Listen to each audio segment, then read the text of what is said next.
नमस्कार, good morning, बहुत स्वागत है आपका फिट इंडिया के सुपर हिट बुलेटिन में। आपके साथ मैं हूं दीपिका यादव। नमस्कार, बहुत बहुत स्वागत है आप सबका। और अगले 1 घंटे तक लगातार देश और दुनिया की हर बड़ी खबर आपको दिखाएंगे फिट इंडिया के सुपर हिट बुलेटिन में। आपके साथ मैं हूं ज्योति मिश्रा। चलिए शुरू करते हैं खबरों का सिलसिला।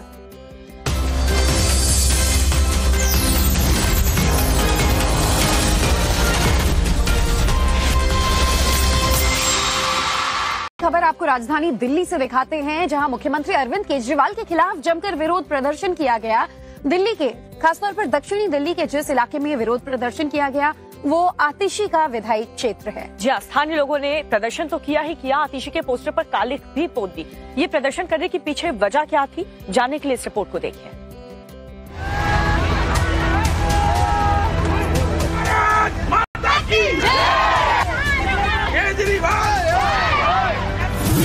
दिल्ली के सीएम के खिलाफ नारेबाजी, दिल्ली की शिक्षा मंत्री के मुंह कालिख पोती गई।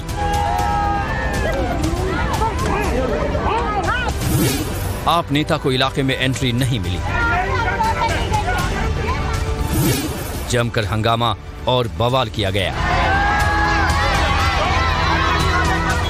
हंगामा, बवाल, विरोध, जन आक्रोश की तस्वीरें दक्षिणी दिल्ली के प्रिया कैंप इलाके की हैं। इस इलाके में रहने वाले लोगों ने केजरीवाल सरकार के खिलाफ मोर्चा खोल दिया है, क्योंकि उनके घरों में सीवर का पानी घुस रहा है। इलाके के लोग काफी समय से बदबूदार पानी में रह रहे हैं। कई बार आवाज उठाने के बाद भी जब उनकी सुनवाई नहीं हुई तो पार्षद के साथ स्थानीय निवासियों ने विरोध प्रदर्शन किया, जिसके बाद लोगों की बात सुनने जब आप नेता वहां पहुंची तो उनका भी जमकर विरोध किया गया और नेता के सामने ही नारेबाजी की गई।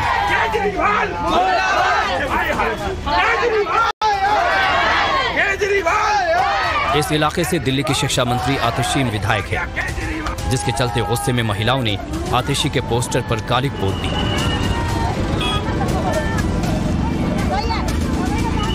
स्थानीय लोगों का आरोप है कि पिछले 15 दिनों से हमारी झुग्गियों में पानी घुसा हुआ है, लेकिन अभी तक हमारी विधायक आतिशी यहाँ सुध लेने नहीं आई।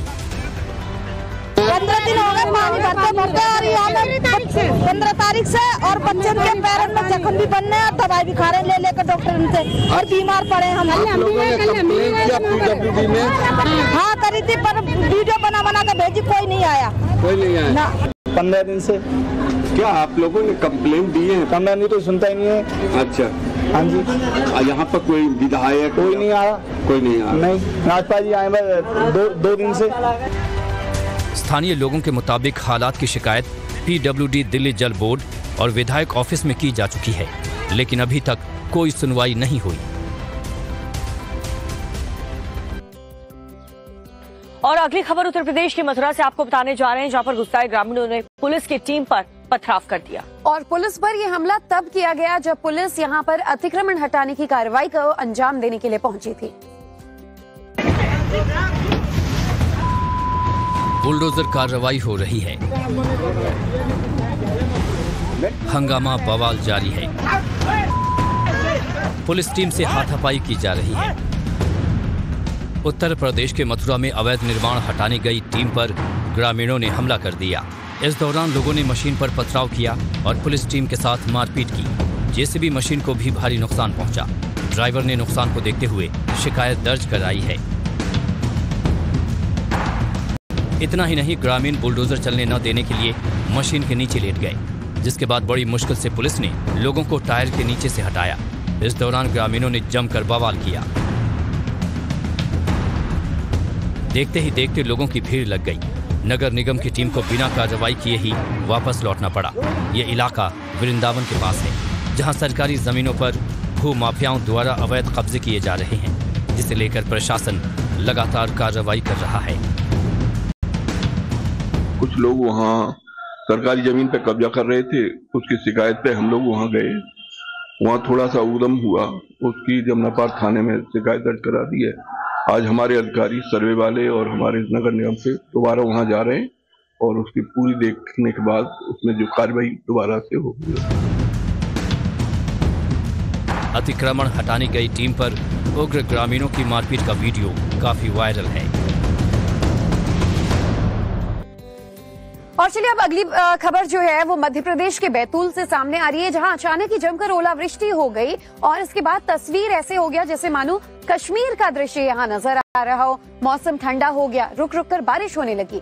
ये तो बात रही बैतूल की, लेकिन सिर्फ बैतूल ही नहीं बल्कि मध्य प्रदेश के कई और भी जिले हैं जहां पर मौसम काफी ज्यादा खराब हो चुका है और इस मौसम की मार किसानों पर पड़ रही है। देखिए रिपोर्ट। ये ना तो कश्मीर है और ना ही हिमाचल प्रदेश। पूरा इलाका सफेद हो चुका है। झमाझम बारिश हो रही है, ओले गिर रहे हैं। तस्वीरें एमपी के बैतूल जिले की हैं, जहां करीब आधे घंटे में 1 इंच बारिश दर्ज की गई। बैतूल में कश्मीर जैसा नजारा दिखाई दिया। जिले के बरेठा घाट क्षेत्र में जमकर ओलावृष्टि हुई।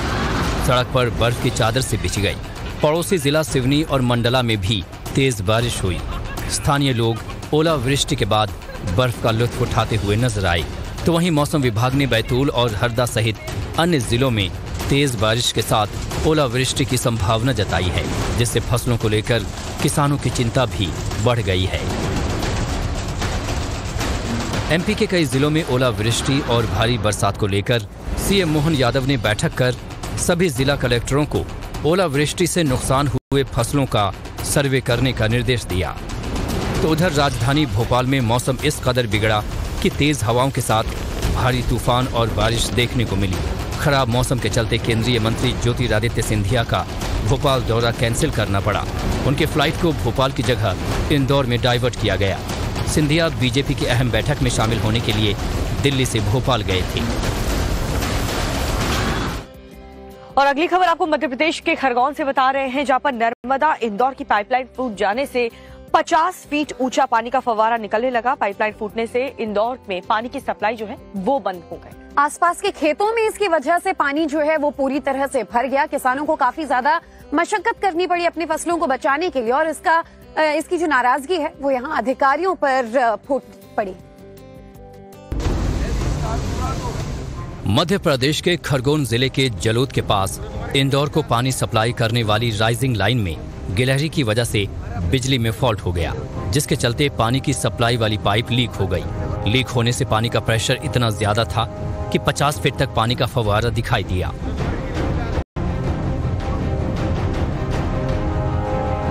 पानी का बहाव इतना तेज था कि इससे करीब 30 से 40 फीट तक पानी का फव्वारा देखने को मिला। पाइपलाइन से निकलने वाला लाखों गैलन पानी आसपास के खेतों में जा घुसा। इससे केले और चने की खड़ी फसलें पूरी तरह बर्बाद हो गई। लगभग 2-3 घंटे तक पानी का बहाव होता रहा। किसानों के खेतों में पानी जाने से अधिकारियों को उनके विरोध का सामना करना पड़ा। किसानों ने तकनीकी टीम को घटनास्थल में घुसने नहीं दिया, तो घटना के चलते इंदौर शहर में कई जगहों पर पानी की सप्लाई बंद रही। और चलिए अगली बड़ी खबर पश्चिम बंगाल से। संदेशखाली हिंसा को लेकर अब तक आरोपी शाहजहां शेख की गिरफ्तारी नहीं हुई है, जिससे जो यहाँ पर स्थानीय लोग हैं उनका आक्रोश एक बार फिर से फूट पड़ा। आपको बता दें, पश्चिम बंगाल में संदेशखाली हिंसा के आरोपी टीएमसी नेता शाहजहां शेख की अब तक गिरफ्तारी न होने पर ममता सरकार निशाने पर है। अब इसे लेकर बंगाल के राज्यपाल भी सख्त हो गए। देखिए, कल ही राज्यपाल ने 72 घंटे का अल्टीमेटम ममता सरकार को दिया था कि 72 घंटे के अंदर शाहजहां शेख को गिरफ्तार किया जाए। गिरफ्तारी की मांग को लेकर के बीजेपी आज प्रदर्शन भी करने वाली है। हिंसा का मुख्य आरोपी टीएमसी नेता शाहजहां शेख अब तक फरार है।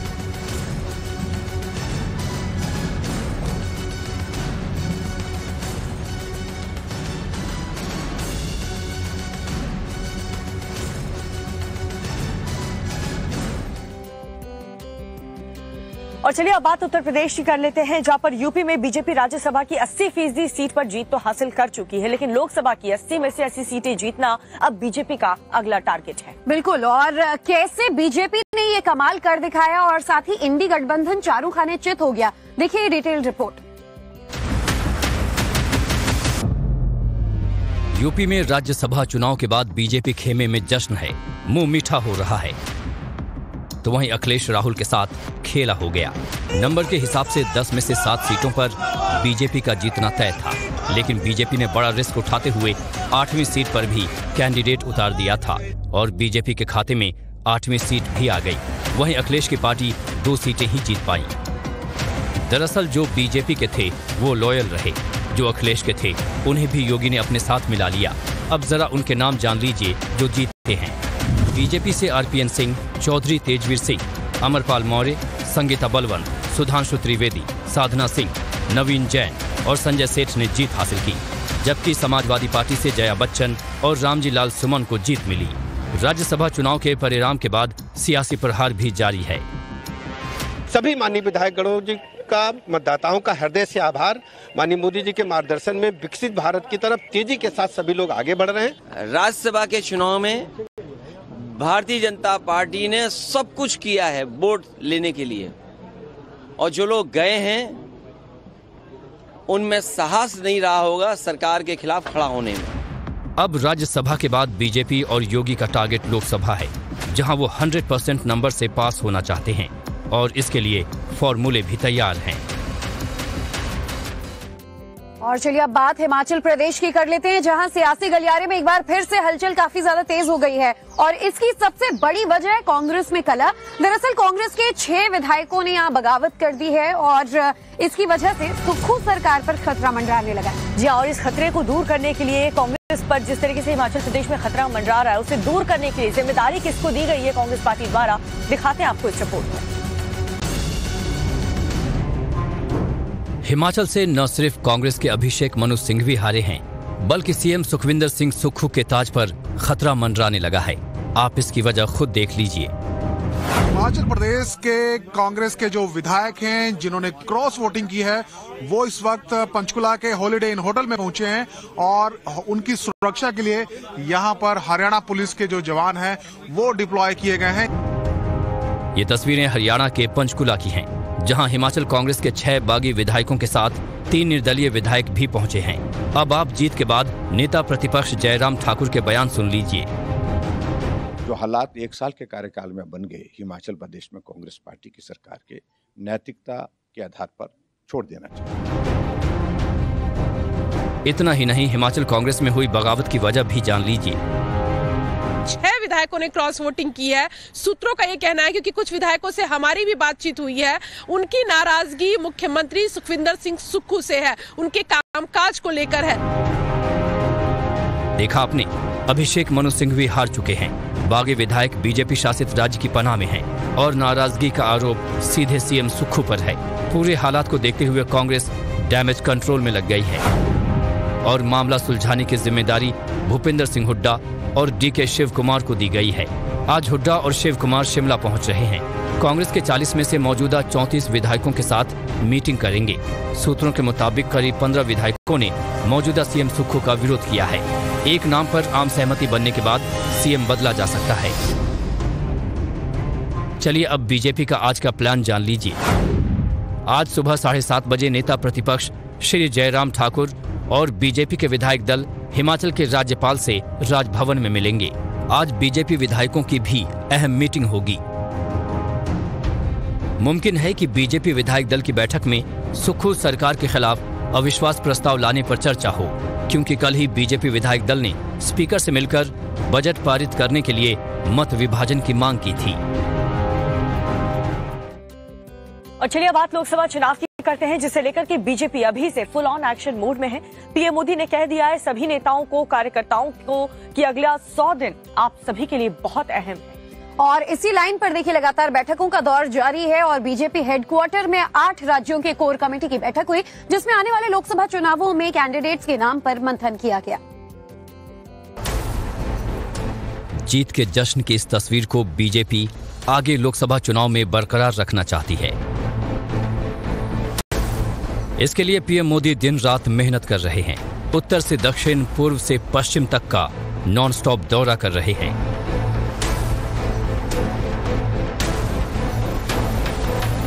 तो वहीं बीजेपी के पार्टी प्रेसिडेंट से कार्यकर्ता तक चुनाव को लेकर एक्शन मूड में हैं। आज शाम दिल्ली के बीजेपी हेडक्वार्टर में 8 राज्यों की कोर कमेटी की बैठक होनी है। इस बैठक में आगामी लोकसभा चुनाव के लिए उम्मीदवारों के नामों का मंथन होना है। बीजेपी की इस हाई लेवल मीटिंग में गृह मंत्री अमित शाह, बीजेपी अध्यक्ष जेपी नड्डा, बीएल संतोष, राज्यों के पदाधिकारी के साथ ही राज्यों के मुख्यमंत्री शामिल होंगे। 29 फरवरी को केंद्रीय चुनाव समिति की अहम बैठक होनी है। सूत्रों के मुताबिक इस दौरान लोकसभा चुनाव के लिए बीजेपी करीब 100 उम्मीदवारों की पहली लिस्ट भी जारी कर सकती है। इस लिस्ट में पीएम मोदी, गृह मंत्री अमित शाह समेत आला नेताओं के नाम संभव हैं। लिहाजा आज की यह बैठक काफी अहम मानी जा रही है। पहले आज बीजेपी उम्मीदवारों के पैनल पर मंथन करेगी। इसके बाद ही प्रत्याशियों के चयन को लेकर आगे की रणनीति पर काम होगा।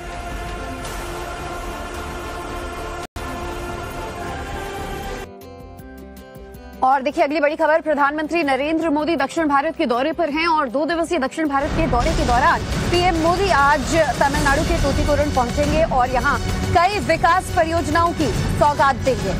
जी हाँ, जहां पर तूतीकोरिन और तिरुनेलवेली में जनसभा को संबोधित पीएम मोदी करने वाले हैं। पीएम मोदी ने मदुरई मीनाक्षी मंदिर में दर्शन पूजन भी किए हैं और इसके अलावा तमिलनाडु के बाद शाम को महाराष्ट्र का दौरा करने वाले प्रधानमंत्री महाराष्ट्र के यवतमाल में विकास योजनाओं की पीएम शुरुआत करेंगे।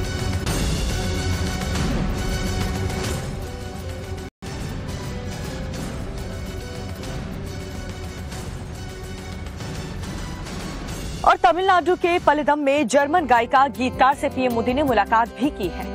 आपको बता दें कि आज ये तमिलनाडु में जब मुलाकात हुई, कैसेंड्रा माइस पिटमन जिनका नाम बताया जा रहा है और उनकी मां मौजूद थी, जिनके राम भजन कृष्ण भजन काफी ज्यादा वायरल भी हुए और प्रधानमंत्री भी इनके मुरीद हुए थे। जब पीएम के सामने उन्होंने भजन की धुन सुनाई तो कैसे पीएम मंत्रमुग्ध हुए, वो इन तस्वीरों में देखिए।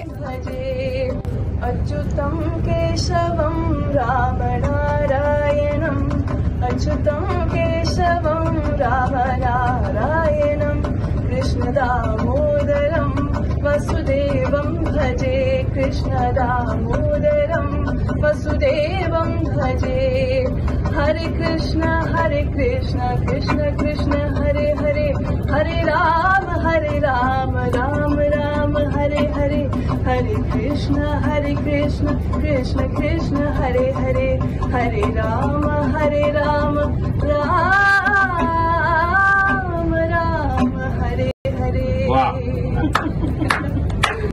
बढ़ते हैं आगे। CAA यानी कि सिटीजन अमेंडमेंट एक्ट को लेकर एक बार फिर से चर्चाएं जो हैं वो जोर शोर से गर्म हो गई हैं। दरअसल खबर ये है कि चुनावों की तारीखों के ऐलान से पहले देश में CAA लागू किए जाने की बातें कही जा रही। और टाइम्स ऑन भारत के कॉन्क्लेव में गृह मंत्री अमित शाह ने ये साफ कर दिया है कि CAA कब लागू होगा देश में। सिटीजन अमेंडमेंट एक्ट CAA यानी नागरिकता संशोधन कानून को केंद्र सरकार लोकसभा चुनाव की तारीख के ऐलान से पहले देश में लागू कर सकती है। इसे लेकर केंद्र सरकार ने न सिर्फ पूरी तैयारी कर ली है बल्कि आवेदन के लिए ऑनलाइन पोर्टल भी तैयार किया है। सूत्रों की माने तो आचार संहिता से पहले इसका नोटिफिकेशन जारी किया जा सकता है। केंद्रीय गृह मंत्री अमित शाह ने टाइम्स नाउ नव भारत के कॉन्क्लेव में ही साफ कर दिया था कि केंद्र CAA को कब लागू करेगी। CAA नोटिफिकेशन, CAA देश का कानून है, इसका नोटिफिकेशन निश्चित रूप से हो जाएगा और चुनाव से पहले के बाद पहले ही होगा। चुनाव के पहले ही CAA को अमल में आना है, इसमें किसी को कंफ्यूजन रखना नहीं है। इस कानून के तहत मुस्लिम समुदाय को छोड़कर 3 मुस्लिम बहुल पड़ोसी मुल्क पाकिस्तान, अफगानिस्तान और बांग्लादेश से आने वाले बाकी धर्मों के लोगों को नागरिकता देने का प्रावधान है। साल 2019 में CAA को संसद में पारित किया गया था। इस एक्ट के मुताबिक अफगानिस्तान, पाकिस्तान और बांग्लादेश से 31 दिसंबर 2014 से पहले आने वाले 6 अल्पसंख्यक समुदाय हिंदू, ईसाई, सिख, जैन, बौद्ध और पारसी को भारत की नागरिकता देने का प्रावधान किया गया है। नियमों के मुताबिक नागरिकता देने का अधिकार केंद्र सरकार को होगा। कुछ और खबरें आपको दिखाएं उससे पहले एक नजर